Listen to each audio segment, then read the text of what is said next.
The auctioneer had already lowered the price 3 times. $300. Anybody? Nobody raised a hand. At the far edge of the equipment yard sat an old pickup half buried between a rusted grain auger and 2 dead riding mowers. Once, it had been dark green. Years beneath the Arizona sun had burned the paint into patches of gray steel and faded color. All 4 tires sagged toward the dirt. The bench seat was split open. Dust covered the windshield so heavily that someone had dragged a finger across it and written one word: scrap.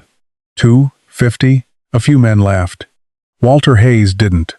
At 72, Walter had learned something about men who laughed at broken machinery. They usually stopped looking before they started laughing. He stood near the back of the crowd in faded work clothes and worn boots. He hadn't come for the truck. He needed an irrigation pump. July was approaching.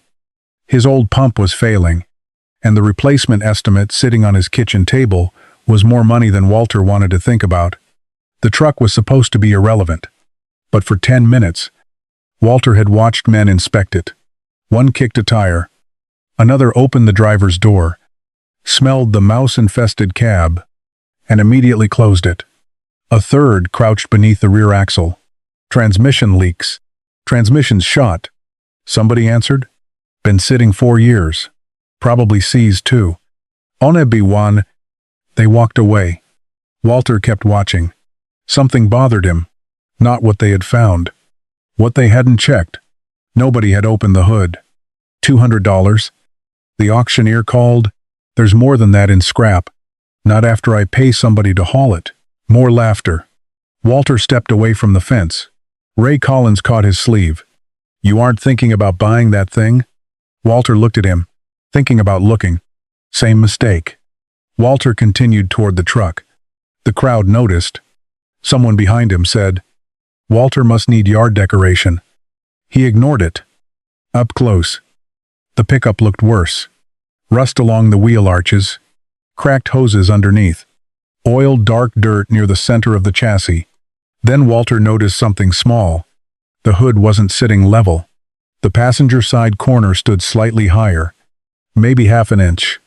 Someone had opened it recently. Walter reached beneath the hood. The secondary latch resisted. He pulled again.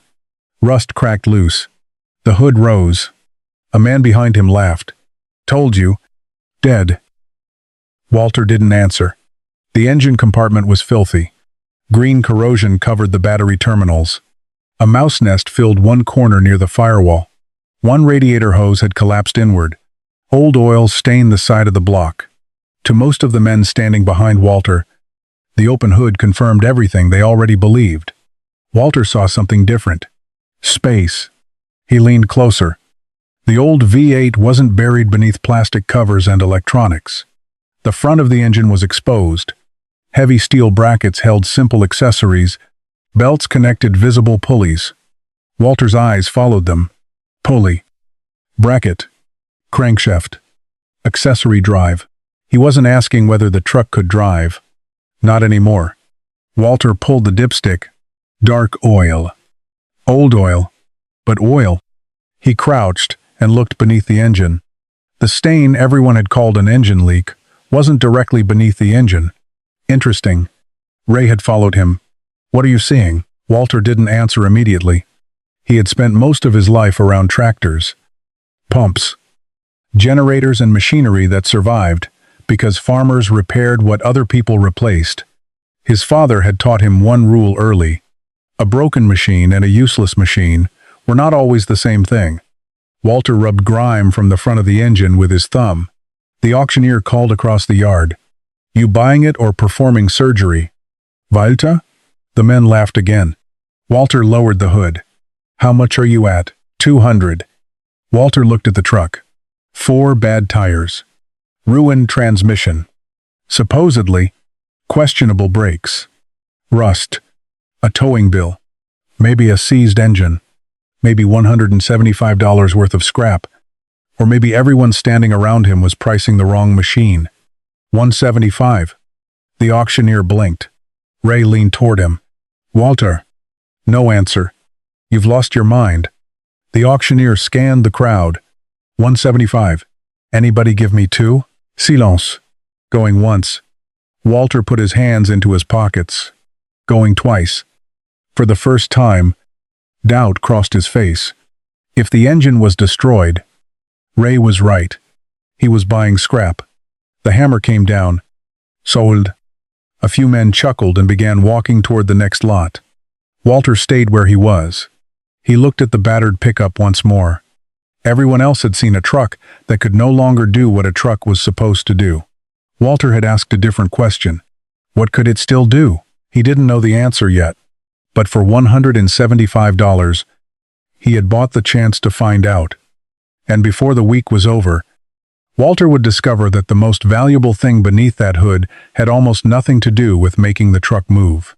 Walter didn't drive the truck home. He couldn't. 2 tires barely held air. The brakes were questionable. And if the auction rumors about the transmission were true, trying to move it under its own power would have been a very expensive way to prove everyone right. So Walter paid a neighbor $40 to tow it 12 miles to his farm. By sunset, the old green pickup sat beside his equipment shed. Against Walter's other machines, it looked less like a bargain and more like another problem. Inside the shed sat a 40-year-old tractor with a hydraulic leak he'd been nursing for 2 seasons. Near the barn was an irrigation pump whose engine was dying. His portable generator had stopped producing power the previous winter. Walter knew what replacing all 3 would cost. That was exactly why he hadn't replaced them. His farm covered just under 60 acres. It wasn't enough land to make him rich, but it was enough to make leaving difficult. His grandfather had worked part of it. His father had expanded it. Walter had spent most of his adult life keeping it alive through dry summers, bad prices, broken equipment, and years when the numbers looked better on paper than they did in the bank account. A farm could own plenty and still have no cash. That was the part people outside farming rarely understood. 3 months earlier, Walter's son Daniel had spread several estimates across the kitchen table. Pump, generator, tractor repairs. Daniel tapped the total. Dad, you're 72. Walter kept drinking his coffee. You can't keep fixing everything forever. No. So what happens when that pump quits in July? I fix it. And when you can't? Walter had stared into his cup. Daniel wasn't trying to hurt him. That made the question harder. His son wanted him to sell 30 acres. Keep the house and enough land to stay busy. Then put the rest of the money somewhere. Machines couldn't eat it. On paper, Daniel was right. Walter hated that paper kept being right. Now, standing beside a $175 truck that couldn't move, Daniel looked even more right. He arrived the next morning. His pickup stopped halfway across the yard. Daniel got out slowly. He walked around the green truck once. Then again. You bought this? $175. Daniel crouched. It's leaking. There was oil underneath it yesterday, too. That doesn't improve the story. Walter almost smiled. Daniel opened the driver's door. The smell of mice, dust, and old vinyl rolled out. He shut it again. Transmission? Supposedly bad. Brakes? Probably. Tears? Walter looked at them. Daniel nodded. Right. Then he asked the obvious question. Why? Walter walked toward the shed. Daniel followed. You went to that auction for a pump. I know. And came home with a truck that doesn't drive. I know. So you're going to rebuild it? No.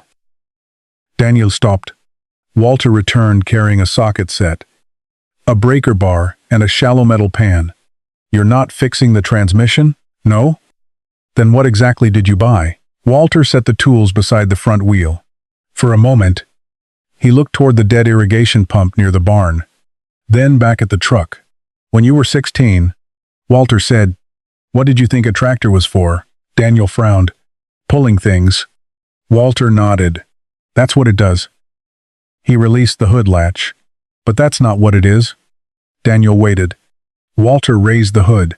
His father had taught him the distinction nearly 50 years earlier.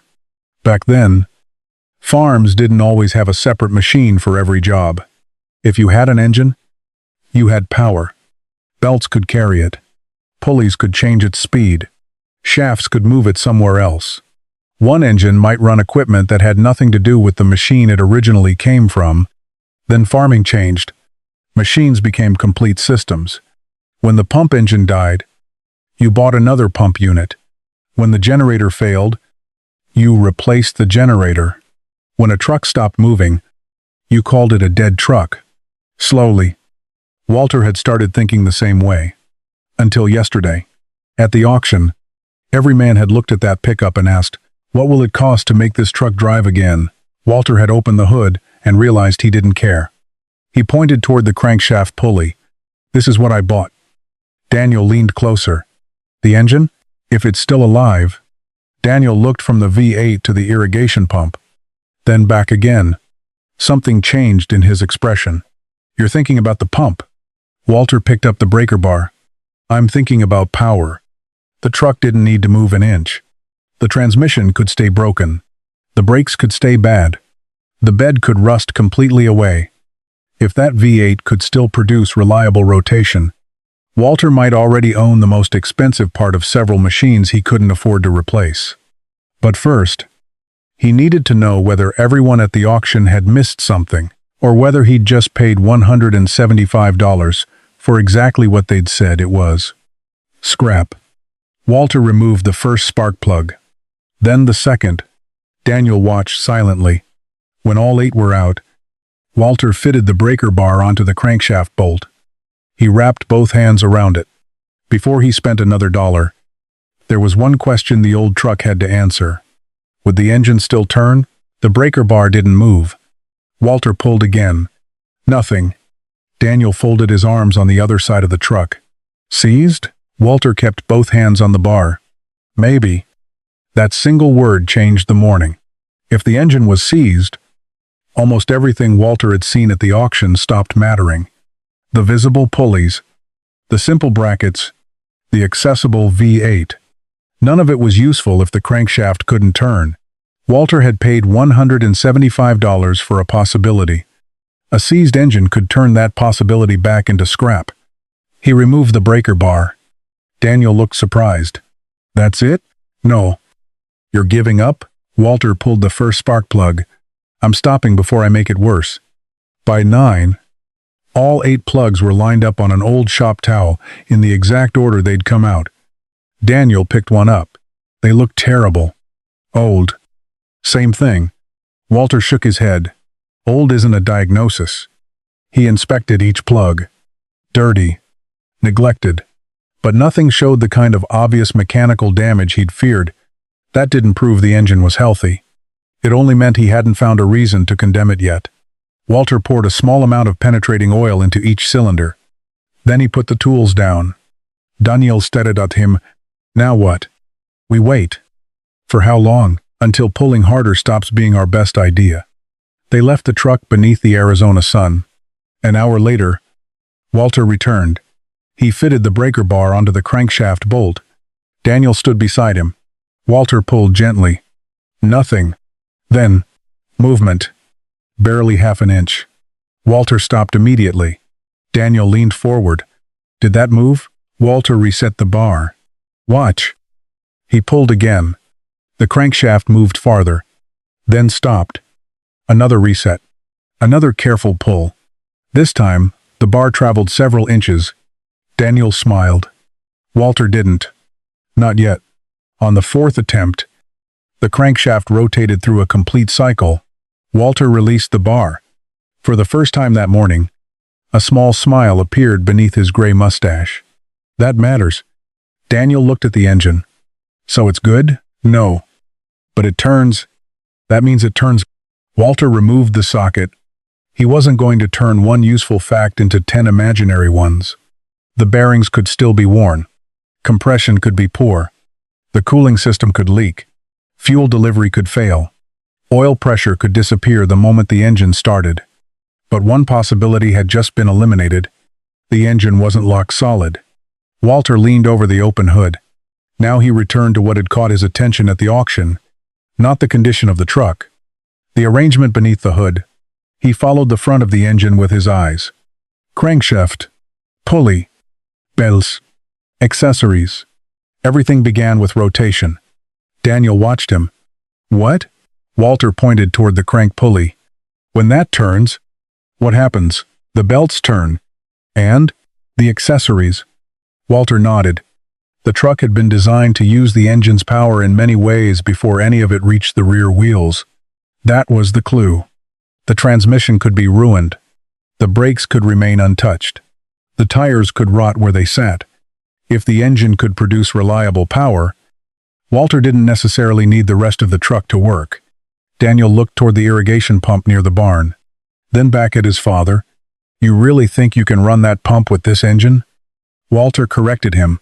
I think it's worth finding out. That distinction mattered. He didn't have a working system.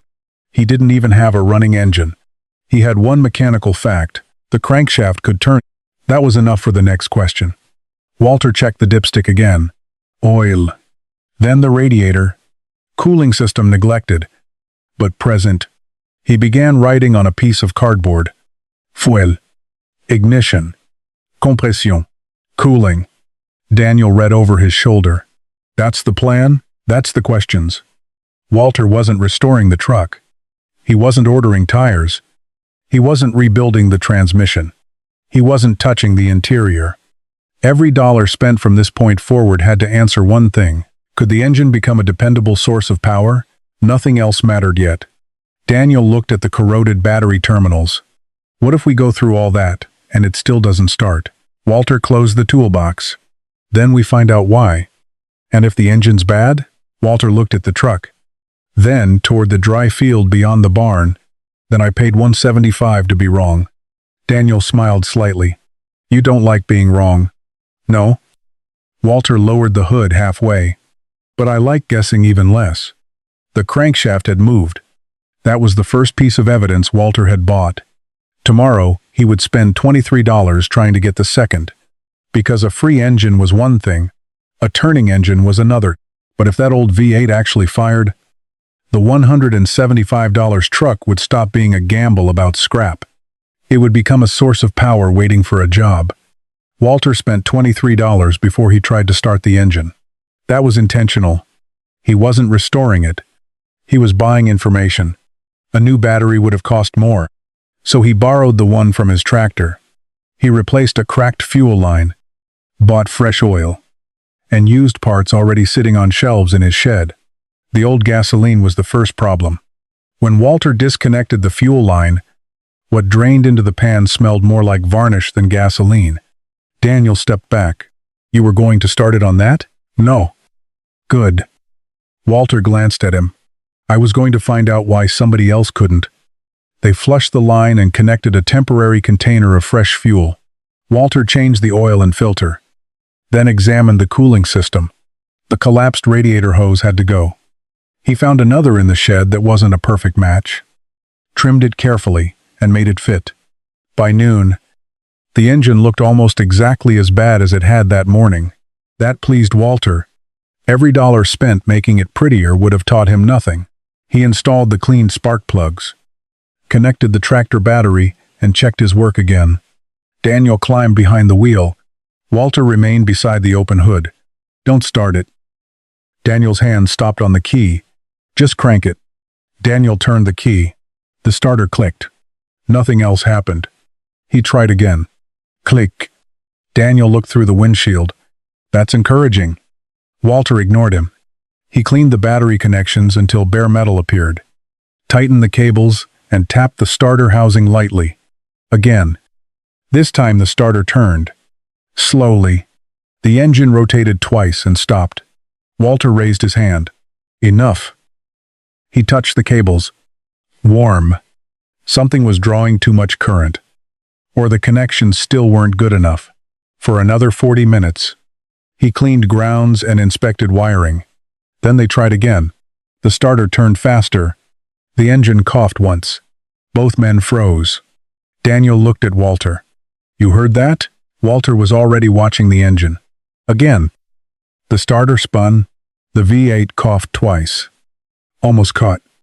Then a sharp metallic slap came from the front of the engine. Walter shouted. Stop. Daniel released the key. Silence. A loose belt hung sideways from one pulley. Daniel climbed out. So much for that. Walter crouched in front of the truck. The belt hadn't simply slipped. One accessory pulley was badly misaligned, its bearing worn enough to let it wobble under load. If they had continued cranking, a cheap experiment could have become an expensive failure. Walter removed the belt. This was exactly why he refused to rush. Old machinery rarely failed because of one dramatic problem. It failed through layers. A bad connection hid behind a dead battery. Stale fuel hid behind the bad connection. A damaged bearing waited behind both. Fix one problem, and the next one introduced itself. By late afternoon, Walter had isolated what wasn't necessary for the test and corrected what was. Daniel returned to the cab. Last try? Walter checked the temporary fuel line. Last try today. Daniel turned the key. The starter engaged. One revolution. Tfo. The engine coughed. Then the entire truck shook. A cloud of gray smoke burst from the exhaust. Daniel released the key instinctively. No. Again. Walter said. He turned it. The engine caught. For 3 seconds. The old V8 ran unevenly, knocking dust from the hood and sending a mouse scrambling from beneath the truck. Then it died. Daniel began laughing. Walter didn't. He looked at his watch. 3 seconds. Dad. It ran. 3 seconds isn't running. Walter adjusted the fuel supply. They tried again. This time the engine stayed alive. 5 seconds. 10. 20. The idle hunted badly, rising and falling. But the oil pressure gauge moved. Walter's eyes locked onto it. Pressure. That mattered more than the noise. He watched the temperature, then the belts, then the exhaust. After less than a minute, he signaled Daniel to shut it down. The yard became quiet again. Daniel stepped out smiling. So you bought a running truck for $175. Walter wiped his hands. No. He walked to the front of the engine and looked directly at the crank pulley spinning to a stop. I bought a running engine. That distinction was about to matter. Because Walter had no intention of fixing the transmission next. He was going to leave the truck exactly where it was, and find out whether that old engine could pump water. 3 days later, Walter rolled the dead irrigation pump beside the truck. Daniel stared at the two machines. One couldn't drive. The other couldn't pump. You're really going to connect them? Walter set his toolbox on the ground. That's the idea. Daniel looked at the truck. Then at the pump, to make one working machine out of two broken ones? Walter shook his head. Neither one is completely broken. That distinction was becoming important. The irrigation pump itself could still move water. Its engine couldn't turn it. The truck had the opposite problem. Its transmission was bad. Its brakes were questionable. Its tires were nearly useless. But beneath the hood sat a V8 that had run for almost a minute without losing oil pressure or overheating. Walter didn't need to repair either machine. He needed the useful half of one to talk to the useful half of the other. He opened the hood. Daniel pointed toward the pump. So how do you get power from there to there? Walter touched the crankshaft pulley. Rotation. The answer sounded almost too simple. Inside the engine, combustion turned the crankshaft. The crankshaft didn't know it belonged to a truck. It only turned. The truck's designers had used that rotation to eventually move wheels. Walter wanted to use it to move water. The principle was simple. The connection wasn't. Walter measured the pump shaft, then the pulley. Then he measured both again. Daniel watched him write 2 numbers on a piece of cardboard. What are those? Speeds. I thought we just needed a belt. Walter looked up. That's how you break a pump. Daniel stopped smiling. The truck engine and irrigation pump had never been designed to work together. If Walter connected them carelessly, the V8 could spin the pump faster than it was meant to turn. Too slow, and the pump might accomplish nothing. Too fast, and his $175 experiment could destroy a machine he was trying to save. Pulley size could translate one speed into another. But speed wasn't the only problem. The shafts had to line up. The belt needed enough tension to transfer power without slipping. The frame had to resist vibration. And once water entered the pump, the engine would face resistance, It hadn't experienced while idling in the yard. Walter measured again. For nearly 2 hours, nothing moved. Daniel finally said, "You spent less time getting the engine running." Walter marked another line on the steel. "That only had to run?" He looked at the pump. "This has to work." They built a temporary mounting frame from angle iron stacked behind the barn. Daniel positioned the pump. Walter sighted along the shafts. Left. Daniel moved it. Too far. He moved it back. Walter measured. 1/2 inch. Daniel stared at him. 1/2 inch matters? Walter tightened one bolt. It will if the belt thinks so. By late afternoon, the two machines were connected. A belt stretched between the drive arrangement and the pump. Daniel stepped back. For the first time, the setup looked possible. "That's it?" Walter didn't answer. He crouched until his eyes were level with the belt. Something bothered him, but he couldn't see enough to justify changing it. "Stay back." Walter started the V8. The engine caught, then settled into its rough idle. The belt began moving. Daniel grinned. The pump shaft turned. 5 seconds. 10. For one brief moment, the impossible-looking contraption worked exactly as Walter had imagined. Then the belt began drifting. Slowly at first. Walter leaned closer. It moved toward the edge of the pulley. "Shut it down." Daniel killed the ignition. The belt stopped. Walter touched the pulley. Already warm. Alignment. Daniel frowned. "We measured it." "We measured something wrong?" They loosened the frame. Shifted the pump. Measured again. The second attempt looked better. Walter started the engine. The belt stayed centered. He slowly increased the throttle. The pump turned faster. No wandering. Daniel looked at Walter. Walter didn't smile. Then the vibration started. A tremor passed through the steel frame. Small. Almost harmless. Then stronger. One corner began jumping against the dirt. A mounting bolt rattled. The entire frame moved. Walter killed the engine. Silence. Daniel stared at the pump. "So it doesn't work." Walter crouched beside the shifted frame. He placed one hand against the steel. Then he looked at the belt. Then at the truck. "No." Daniel waited. Walter pointed toward the pump shaft. It turned. For 15 seconds. That isn't the same as failure.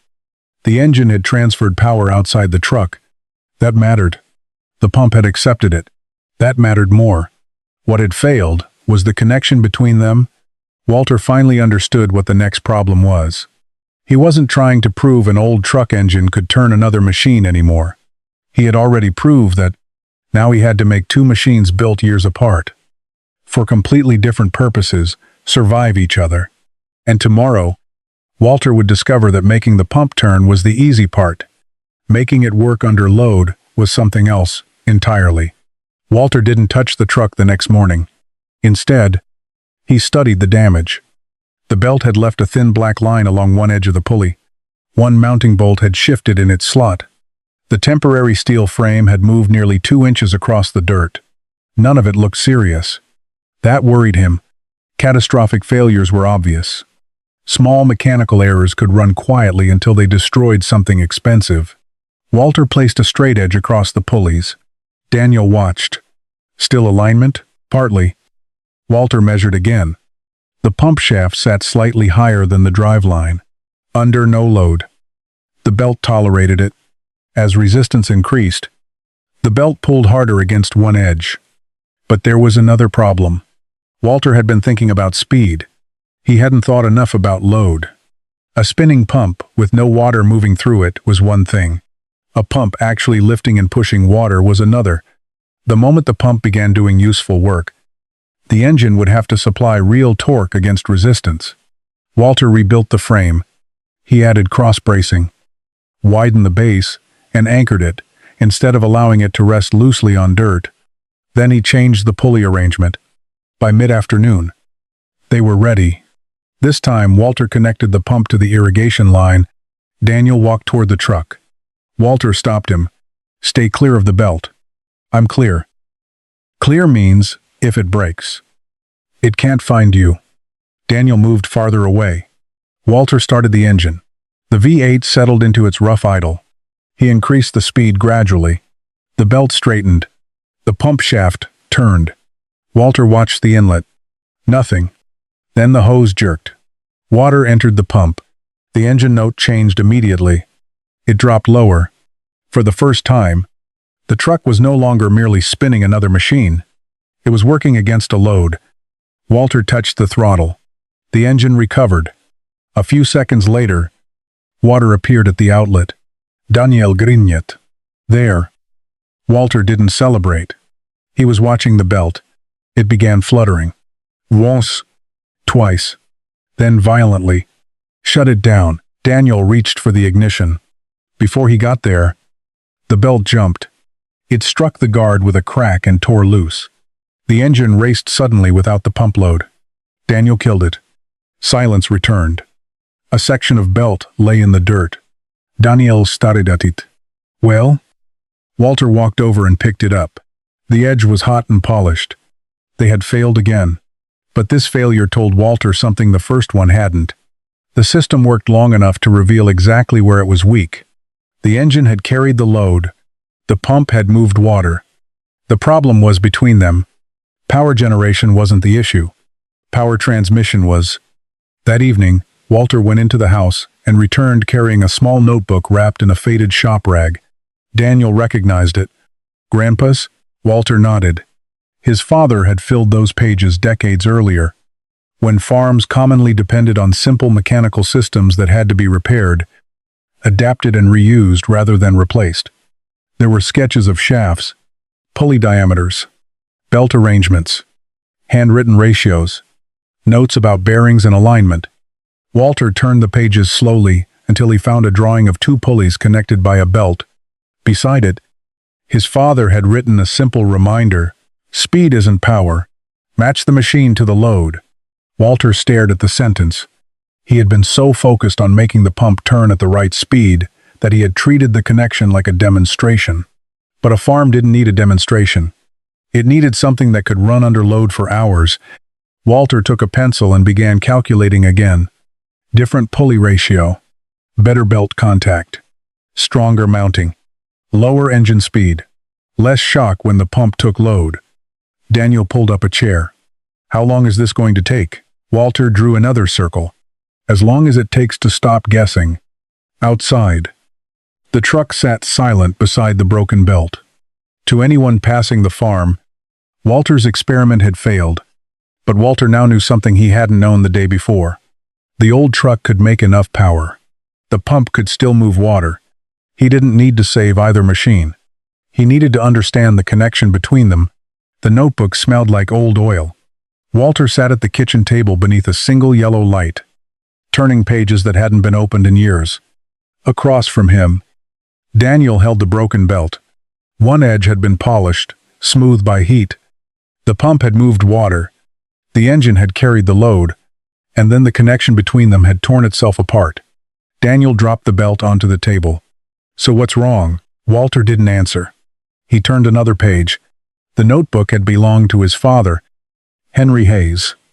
Most of what filled it meant almost nothing now.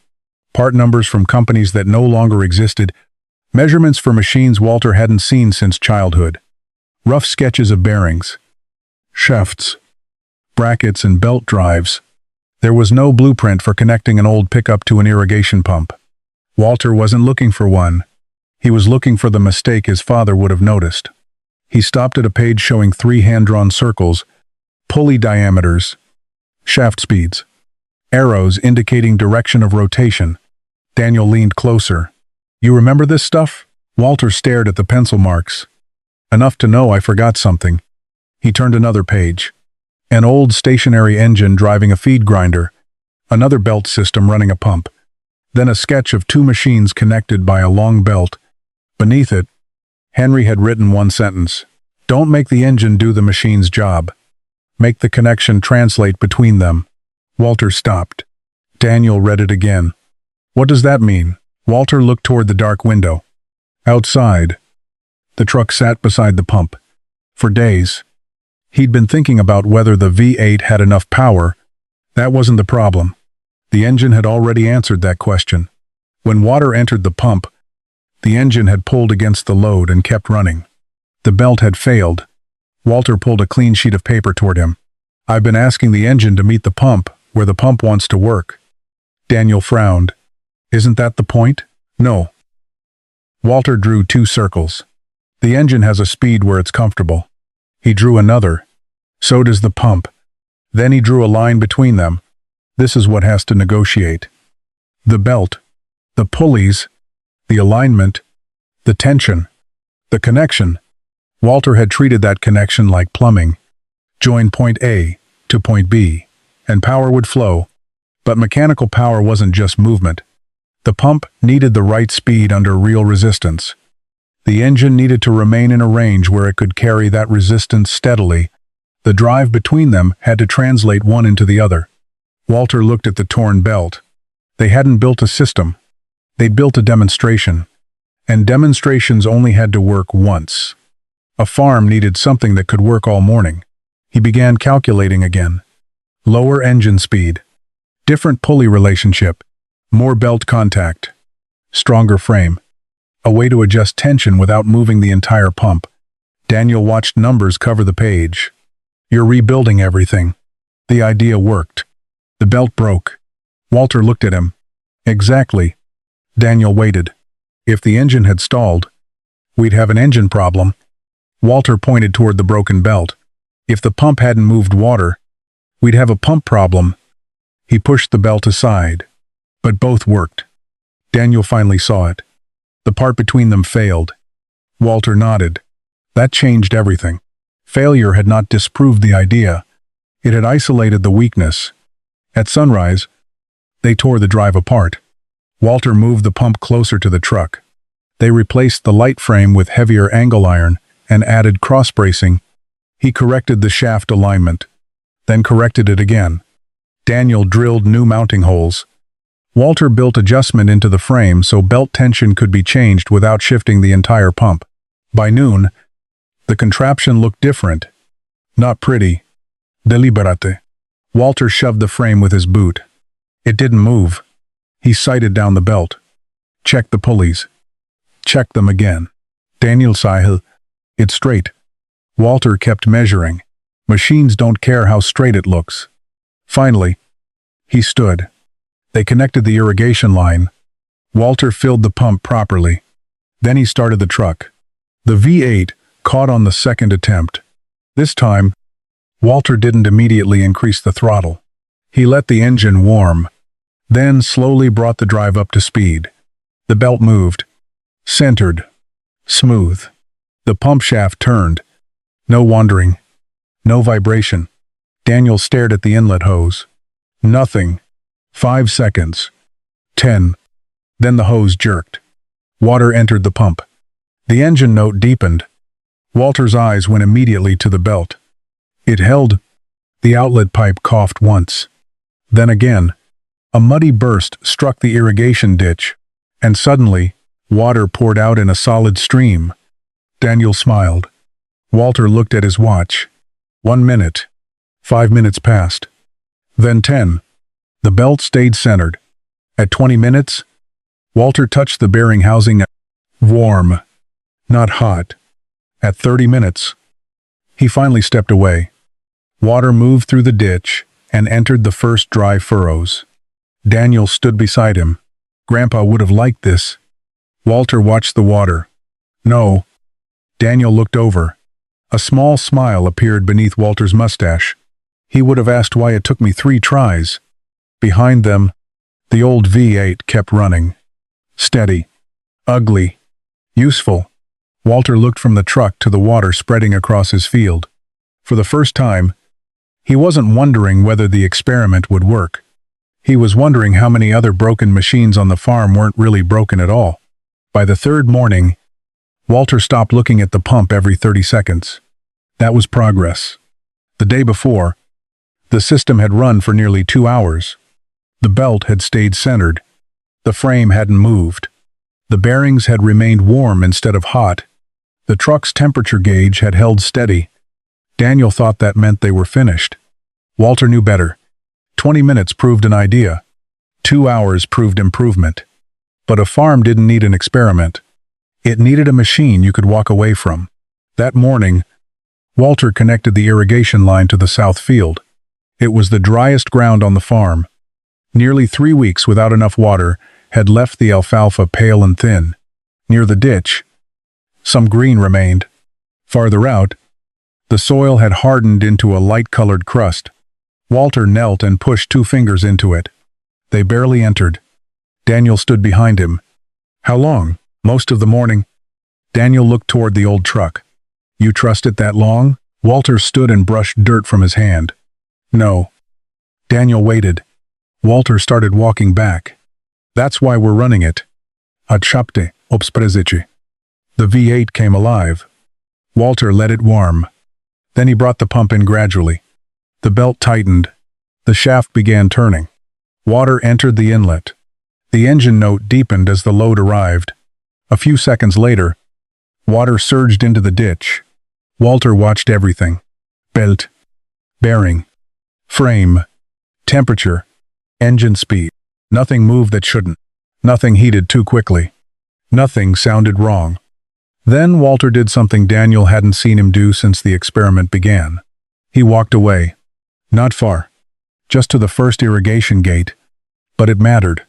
For the first time, Walter wasn't standing beside the truck waiting to save it. He was using it. 30 minutes passed. Then an hour.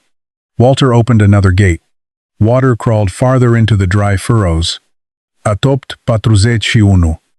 He returned to the truck. He held his hand near the bearing housing.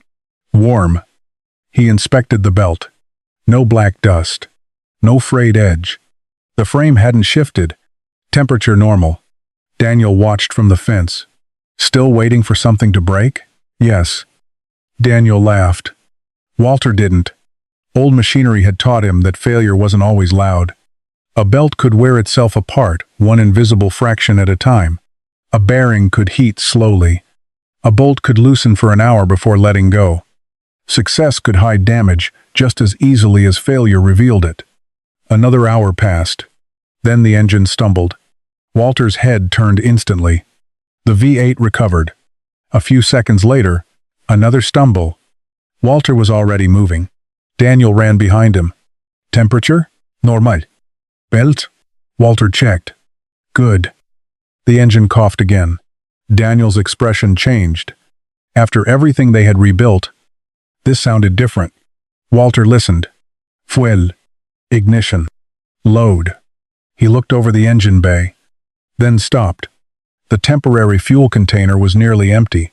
Walter stared at it. Daniel followed his eyes. Silence.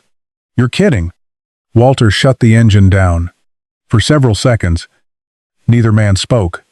Then Daniel started laughing. Not a polite laugh. He bent forward with both hands on his knees. We rebuilt the frame twice. Walter picked up the fuel container. Daniel kept going. Changed the pulleys. Walter walked toward the shed, measured everything 20 times. Walter glanced back. Finished? No. Daniel wiped his eyes. And the first thing that actually stops it is you forgetting gasoline. Walter shook his head. But this time, he was smiling too. 10 minutes later, the engine was running again. By noon, water had reached the far end of the south field. Walter shut the system down and walked the ditch. There was no miracle waiting for him. The alfalfa hadn't suddenly turned green. The soil hadn't transformed. There was only water soaking slowly into ground that had needed it. That was enough. Because for the first time, the truck hadn't merely proven that Walter's idea was possible. It had completed a real job. Daniel stood near the outlet. How much was the replacement pump? Walter knew the estimate. $4,800. Daniel looked back at the battered pickup. And what are you into this for? Walter didn't answer immediately. The truck had cost $175. There had been a belt, oil, fuel line, small parts and reused steel, even counting everything. The difference was enormous. But Walter wasn't ready to call it savings. Not yet. A cheap machine that worked once was still cheap. A machine that kept working was something else. A pickup approached along the dirt road. Walter recognized it. Ray Collins, the same man who had grabbed Walter's sleeve at the auction, the same man who had told him he'd lost his mind. Ray slowed beside the field, then stopped. He climbed out and stared at the old green truck, then at the belt, then at the water running through Walter's ditch. For several seconds, he said nothing. Finally, he looked at Walter. "You're pumping water with that thing?" Walter glanced at the truck. "No." Ray frowned. Walter pointed beneath the hood. "With that?" Ray looked again. And for the first time since the auction, someone besides Walter was beginning to understand the difference. The truck had not become valuable because Walter repaired it. It had become valuable because he had stopped asking it to be a truck. And as Walter looked toward the barn, another dead machine suddenly came to mind. The irrigation pump changed the way Daniel looked at the truck. It changed Walter's thinking too. Until then, the experiment had been about solving one problem: getting water onto the south field without buying another complete pumping unit. Now Walter walked through his equipment shed looking at every dead machine differently. He stopped beside the generator. Its small gasoline engine had failed the previous winter. Walter had priced a replacement, written the number on a piece of paper, and quietly put the paper in a drawer. But the generator head itself wasn't necessarily the problem. Daniel found him removing its side cover. "Don't tell me." Walter turned the shaft by hand. It moved freely. "You're going to hook that to the truck too?" "Maybe." "You planning to connect everything on the farm to that thing?" Walter looked toward the green pickup outside. "No." Then he looked back at the generator. "Only the things that make sense." That distinction mattered. The truck engine had more power than many small farm machines required. But that didn't mean Walter could attach anything with a shaft to it. Every machine had limits: operating speed, torque demand, direction of rotation, duty cycle, bearings, cooling, and some equipment simply wasn't worth adapting. Walter's idea wasn't to make the truck universal. It was to stop buying an engine every time an otherwise useful machine lost one.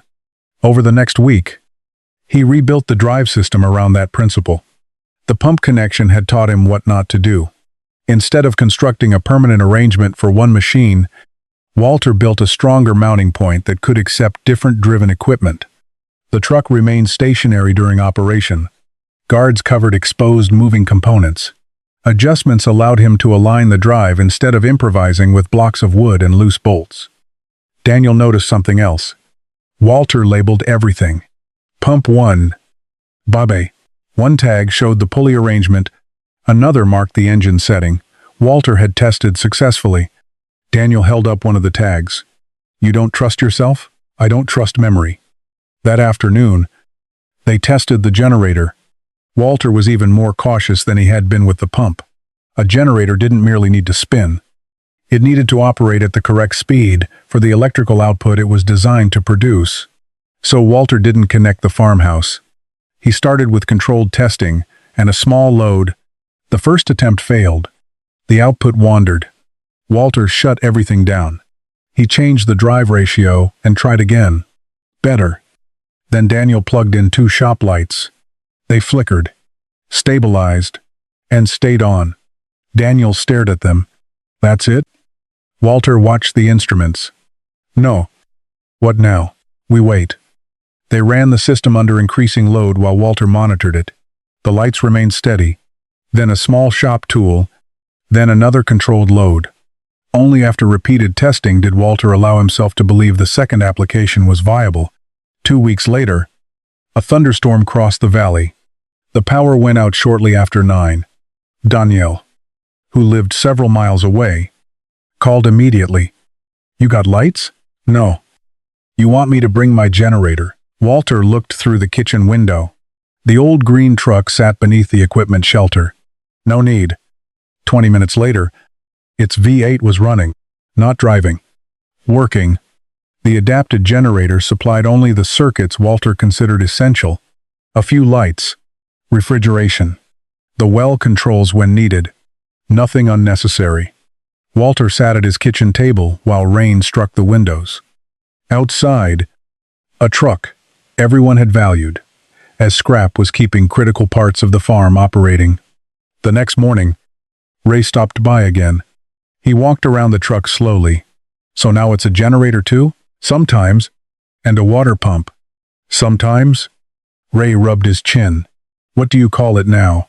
Walter looked at the faded paint, cracked windshield and rusted bed. He hadn't repaired any of them, because none of them prevented the machine from doing what he actually needed. Still a truck. Walter said. Ray smiled. Walter didn't. Just not the kind everybody thought. That afternoon, Walter opened the drawer in his kitchen and pulled out the old equipment estimates Daniel had brought months earlier. Pump system, generator, other machinery, ONA B1. Walter crossed out the machines he no longer needed to replace immediately. Then he totaled the numbers again. For the first time, the real value of his $175 purchase became visible. It wasn't what the truck could be sold for. It was what Walter no longer had to buy. Ray returned on Saturday morning. This time, he wasn't alone. A silver pickup followed him into Walter's yard and stopped beside the equipment shed. The passenger door opened. Walter recognized the man immediately. Earl Mercer. At the auction, Earl had stood near the front of the crowd. He was the one who'd called out that hauling the old truck home would cost more than it was worth. And when Walter bid $175, Earl had laughed louder than anyone. He wasn't laughing now. The old green truck was running beside the irrigation ditch. Its paint was still burned by the Arizona sun. The windshield was still dirty. The tires were still bad. The transmission was still useless. Walter had done almost nothing to make it look valuable. Yet 20 feet away, water was pouring steadily into the field. Earl climbed out. For several seconds, he simply watched. Then he walked toward the truck. You actually fixed it. Walter glanced at him. No. Earl pointed at the running V8. Sounds fixed to me. The engine runs. Earl looked toward the pump. Ray smiled. Keep looking. Walter said nothing. He didn't need to explain. The machine was already doing it for him. The V8 settled under load. The guarded belt drive carried rotation toward the pump. At the outlet, water moved steadily into the irrigation line. Earl walked around the setup twice. You're pumping water with a pickup. Walter shook his head. With an engine. Earl looked at him. Same truck. Sama Rust. Same ruined transmission. But Walter could see the calculation changing behind Earl's eyes. How much did you spend? Walter gave him the rough number for belts. O's. Flywits. Bearings and small parts. Earl frowned. No. I mean on the truck. That is what I spent. You didn't rebuild the transmission? No. Brakes? No. Tires? No. Interior? Walter looked through the dusty window at the torn bench seat. Why would I? Earl stared at him. Then what exactly did you fix? Walter reached for the throttle and slowly reduced the engine speed. The pump slowed. Water weakened.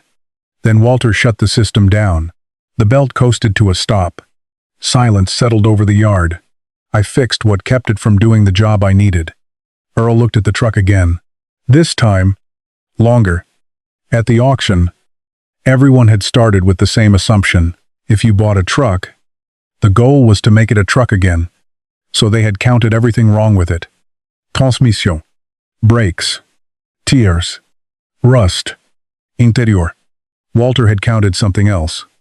What still worked? Earl pointed toward the reinforced drive frame. So you knew all this when you bought it? Walter laughed once. No. Ray leaned against his pickup. First setup nearly walked across the yard. Daniel called from the shed. Second one through a belt. Earl smiled. So it wasn't such a brilliant idea. Walter looked at him. No. That answer caught Earl off guard. Walter picked up a worn section of belt lying on the workbench. It was an idea. He tossed it back down. Then the machine told me what was wrong with it. Earl's smile faded. That was the part Walter trusted most now. Not cleverness. Evidence. The crankshaft had turned. Then the engine had fired. Then it had carried a pump without water. Then under load. Then for hours. After that, it had powered the generator. Walter hadn't known the truck was valuable when he opened the hood. He had only known everyone else, had stopped asking questions too early. Earl walked toward the front fender. You use it for the generator too? When I need it. And the pump? When I need it. So what is it now? Walter looked at the battered green body. Still the same machine. Earl shook his head. No. It isn't. Walter said nothing. For the first time, Earl was the one making Walter's argument. Earl opened the hood. His eyes no longer went to the corrosion. He followed the pulley arrangement, then the drive, then the pump. Walter noticed. Exactly what Noah would do later. Though Walter didn't know that yet. Earl closed the hood. What would you take for it?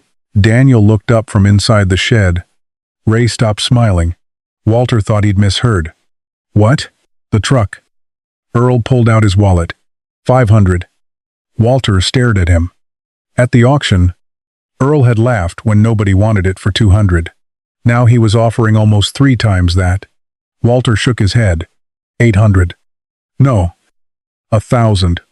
Walter didn't answer immediately. The number hung between them. $175 in. Imagine. 000 out. Most men would call that a victory. Walter looked toward the irrigation ditch. Then toward the barn where the generator sat. He finally understood why the offer didn't tempt him. Earl was still trying to buy a machine. Walter was keeping a capability. No. Earl lowered the cash. You paid $175. I know. And you won't take 1,000? No. Earl studied him. Then the truck. Then the field. For once, he didn't have a joke. He put the money back into his wallet. What is that thing worth to you? Walter looked at the old pickup. He could have answered, but the number wasn't simple anymore. And Earl wasn't ready for the calculation yet. Walter picked up his wrench. More than 1,000. Earl left without laughing. 2 days later, he would come back with $1,500 in cash. And that time, Walter would finally show him why even that wasn't enough. Earl came back 2 days later. This time, he brought cash. Walter saw him park beside the equipment shed, climb out, and walk straight toward the old green truck. No jokes. No comments about scrap. Earl stopped beside the hood. I'll give you 1,200. Walter continued changing the oil. No. 15. Walter's wrench stopped. Daniel, standing inside the shed, looked over. At the auction, nobody had wanted the truck for $175. Now a man was offering nearly 9 times that amount. Daniel stepped closer. Dad. Walter looked at Earl. Why do you want it? Earl shrugged. Engine runs. That isn't what I asked. Earl glanced toward the irrigation pump, then toward the barn. I've got an old feed grinder. Motor's bad. Walter smiled. There it was. Earl no longer saw a broken pickup. Walter had taught him to see something else. 1,500. Earl repeated. Cash. Walter wiped his hands. No. Earl stared at him. You've got maybe $300 in the whole thing. Probably. So what are you waiting for? Walter walked into the shed. When he returned, he carried a folded piece of paper. He handed it to Earl. 3 estimates were written on it. Replacement irrigation setup, $4. Babe. Generator replacement, $2. eBay. Tractor hydraulic repair, $1. Jobe. Earl read them, then looked at Walter. What does this have to do with the truck? Everything. Walter pointed toward the first number. When the pump engine died, I thought I needed $4,800. Then the second, when the generator quit, I thought I needed another $2,100. He folded the paper once. This truck changed both problems. Earl shook his head. That doesn't make the truck worth $6,900. I didn't say it did. Then what are you saying? Walter looked at the battered pickup. Rust. Batitis. Cracked seat. Dead transmission. Nothing about it looked valuable. That was the lesson. You're asking what somebody would pay for it. Walter tapped the paper. I'm asking what I don't have to pay because I own it. Earl became quiet. Daniel took the estimates from his father. For the first time, He added the numbers differently. Not as repair bills. As purchases postponed, the truck hadn't earned Walter thousands of dollars. It had done something more useful to a cash-poor farm. It had kept thousands from leaving. Walter hadn't bought a cheap truck. He had bought time. Time before replacing the pump. Time before replacing the generator. Time to keep the tractor alive another season. Time before debt became the only answer. Daniel looked at him. That's why you won't sell. Walter nodded. A farm could own 60 acres and still struggle to find $5,000 at the exact moment a machine failed. That was why replacement cost mattered differently here. A machine didn't have to be worth much on the market. It only had to keep Walter from needing money he didn't have. Earl looked beneath the hood. What happens when that engine finally dies? Then it dies. And then you're back where you started. Walter shook his head. No. He placed one hand on the fender. It doesn't have to last forever. He looked toward the irrigated field. It only has to save me more than it costs me. Nobody spoke. Then Walter walked toward the barn. He stopped beside the dead generator. The engine failed on this. He pointed toward its generator head. That part still worked. Then, toward the irrigation pump, engine failed there too. He turned back to the truck. Transmission failed there. Daniel saw the pattern before Earl did. 3 broken machines. But none had lost everything. Walter had spent years judging machinery by the failed part. A bad engine meant a bad pump. A dead motor meant a dead generator. A ruined transmission meant a dead truck. Now he understood the mistake. Sometimes a machine stopped being useful for its original job long before it stopped containing useful work. Earl folded his arms. 1,500. Final offer. Walter smiled. Keep the 1,500. Earl blinked. You sure? Walter closed the hood. You're pricing what you can buy. He pointed toward the field. I'm pricing what I don't have to. Earl had no answer. He climbed into his pickup and drove away. Daniel watched the dust trail disappear. 2,000? Walter picked up his wrench. No. 2,500? Walter looked at him. Daniel smiled. Just checking. That afternoon, Walter started the V8. The belt tightened. The pump began turning. Water entered the ditch. Walter listened to the old engine settle under load. At the auction, everyone had made the same mistake.